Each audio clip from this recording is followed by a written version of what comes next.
Ето как дренирам контура на лицето си в домашни условия с помощта на гуаша от бранда Калиначе Cosmetics. След като обилно нанеса серум, стартирам с зоната от трапеца до мускулите на врата, за да релаксирам и дренирам. Продължавам с челюстта, като целта тук е да стегна кожата и контура на лицето.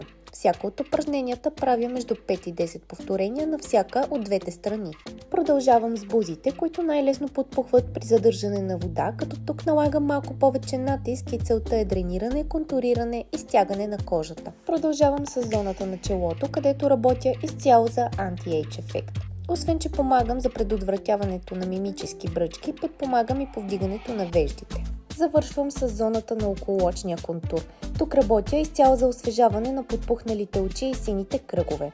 Освен това мога да използвам гуаша, масажирайки скалпа си, което помага за предотвратяване на косопада и за по-бърз растеж на косата. Не се бавете и поръчайте гуаша още днес!